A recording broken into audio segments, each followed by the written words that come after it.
Hello বন্ধুরা, আমি গৌরব। তা আমি এখন কথা বলবো পুষ্পা দ্য রুল এই ট্রেলারটিকে নিয়ে, ঠিক আছে? তা ব্যাকগ্রাউন্ডে আওয়াজ আসছে, সরি, এখানে এক জায়গায় কীর্তন হচ্ছে সেই জন্য। তা আমি এখন চলে যাই পুষ্পা দ্য রুল ট্রেলারটি কেমন লাগলো আমার। আমি বলবো পুষ্পা দ্য রুল ট্রেলারটি জাস্ট দারুণ, অসাধারণ লেগেছে আমার। এখানে আমি জানি না সিনেমাটি কেমন হবে, ঠিক আছে? বেশিরভাগ মানুষেরই হয়তো বলবে যে দারুণ হবে। তা আমি বলবো সিনেমাটি এত বছর যখন পিছিয়ে গিয়ে মানে রিলিজ হবে এত দেরি করে, আমি বলবো হতে পারে সিনেমাটি ভালো হবে। কারণ একটা ডিরেক্টর এতদিন যখন মানে প্রত্যেকে এখানে আলু অর্জুন বলো বা সুকুমার, তারা যখন এতটা টাইম নিয়েছে তারা তো মানে সেই সিনেমা তো ভালো হওয়ার দিকেই বেশি চান্স, ঠিক আছে? আমি একটা সাধারণ দর্শক হিসেবেই বলছি এটা। তা আমি বলবো ট্রেলারটি দেখে আমার কাছে কেমন লাগলো। ট্রেলারটিতে আলু অর্জুনকে যেরকমভাবে দেখানো হয়েছে সেরা, মানে আলু অর্জুন এমন একজন নায়ক, সিনেমায় যদি কোনো গল্পও না থাকে সে না পুল আপ করে দিতে জানে। কারণ আলু অর্জুনের মধ্যে কমার্শিয়াল এলিমেন্ট প্রচুর রয়েছে, তার মধ্যে যেই সোয়াগ রয়েছে, মানে সে তো একটা আইকনিক হিরো। তার মধ্যে না সেই জিনিসগুলো বেশ লাগে। সে যখন ডায়লগ দেয়, ঠিক আছে, মনে হয় না সেটা বিশ্বাস হয়। মানে এই যে পুষ্পা নাম শুনকে পেলার সমঝে গিয়া ফায়ার হোমে, ঠিক আছে, এই ডায়লগগুলো, ঠিক আছে, যখন মানে আলু অর্জুন যখন দেয় না পুষ্পা চরিত্রে, মানে সিটি মারতে ইচ্ছা করে। সিনেমাটি আমরা যারা দেখেছি তারা জানি। তা আমি এই জায়গাটা মানে এই ডায়লগটা নতুনভাবে এখানে কীরকমভাবে এনেছে সেই জায়গাটা আমি দেখাচ্ছি, ঠিক আছে? মানে এখানে কপিরাইট পড়লেও আমি এই অংশটা দেখাবো, ঠিক আছে? তাহলে দেখা যাক।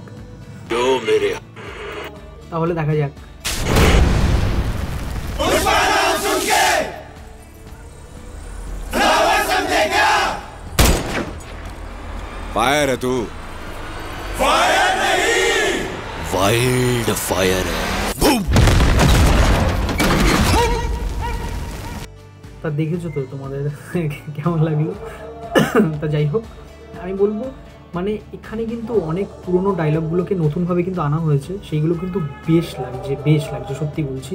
তোমরা যারা মানে ট্রেলারটি দেখোনি তারা বলবো মানে রিভিউ বাদ দিয়ে ট্রেলারটি গিয়ে আগে দেখো, আর যারা দেখেছো তারা রিভিউটি দেখো, এটাই বলবো।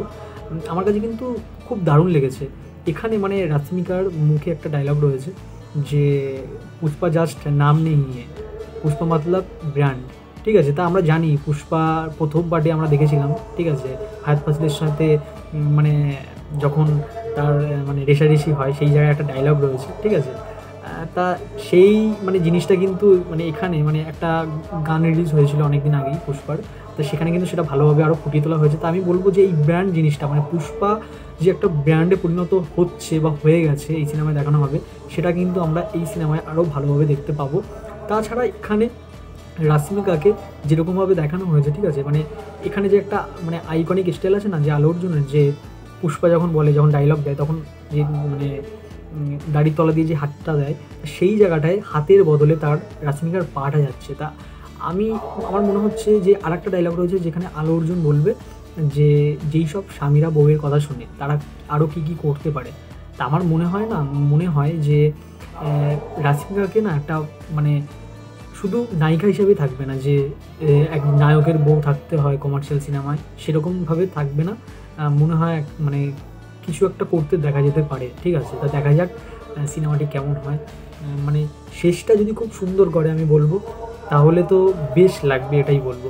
দেখো এইসব সিনেমা নিয়ে কিন্তু মানুষ অনেক আগ্রহ হয়ে বসে রয়েছে, ঠিক আছে? কারণ এই সিনেমাটি 2021 সালে যখন মুক্তি পেয়েছিল প্রথম পার্টটি, তারপরে এতদিন পর 2024-এর লাস্টের দিকে এটা মুক্তি পেতে চলেছে। তা মানুষ তো মানে অনেক দিন ওয়েট করেছে। তা আমি বলবো সিনেমাটি যখন রিলিজ হবে মানে একটা ব্লাস্ট হবে, মানে একটা দারুণ হবে, ঠিক আছে? যাই হয়ে যাক মানে একটা দারুণ হবে। আর যেরকমই হোক আলু অর্জুন ফাটিয়ে দেবে। এখানে ফায়াদ ফাসিলকে যেরকমভাবে আলাদা একটা এন্ট্রি দেওয়া হয়েছে, ঠিক আছে, মানে একটা পুরোনো একটা গান রয়েছে, সেই গানটার সাথে আলু অর্জুন যখন এন্ট্রিটা বেশ মানে আলু অর্জুনকেও একটা ব্যাপক লাগছে। এখানে এটাই তো দরকার একটা কমার্শিয়াল সিনেমায় ভিলেন, ঠিক আছে, হিরো, মানে প্রপার স্পেস যেন পায়, ঠিক আছে? মানে এখন তো দক্ষিণের দিকে তো এইসব জিনিসগুলো বেশি দেখা যাচ্ছে, ঠিক আছে?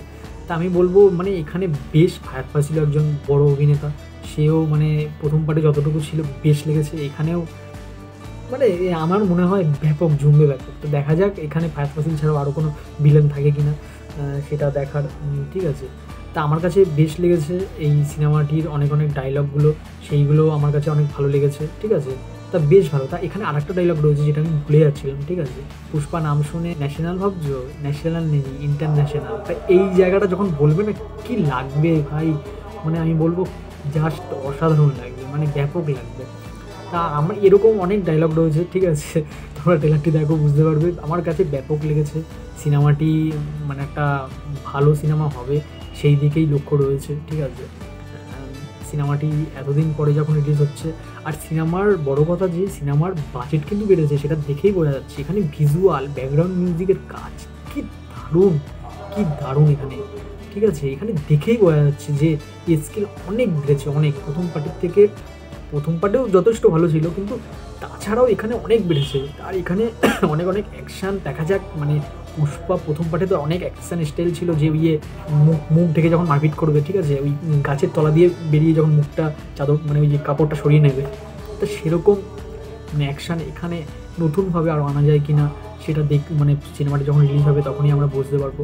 তাছাড়া আমার ট্রেলারটি কিন্তু বেশ লেগেছে, ঠিক আছে? মানে একটা কমার্শিয়াল সিনেমা যেরকম মানে সব কিছু থাকবে, সব কিছু এলিমেন্ট থাকবে, সব মানে সেরকম সব কিছুই দেখানো হয়েছে। এখানে প্রেমের অ্যাঙ্গেলটাও কিন্তু বেশ ভালোভাবে দেখানো হয়েছে। আমি চাই যে প্রথম পার্টে তার বন্ধুর সাথে, ঠিক আছে, যে যখন রাজনীতিকে প্রথম পছন্দ করবে, সেই কমেডিটা যেন এখানে যেন অন্যরকমভাবে হলেও যেন থাকে, ঠিক আছে?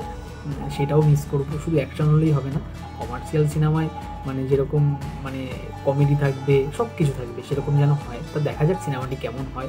সিনেমাটি তো ব্যাপক হবে, এটাই আশা নিয়েই রয়েছি, এটাই বলবো।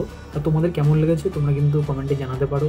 আর এটাই বলবো যে তোমরা মানে সিনেমাটি প্রথম দিন কি যাবে হলে দেখতে, সেটা কিন্তু কমেন্টে তোমরা জানাতে পারো। আর ভিডিওটি যদি ভালো লেগে থাকে তাহলে লাইক শেয়ার সাবস্ক্রাইব করো। তাহলে দেখা হচ্ছে পরের ভিডিও।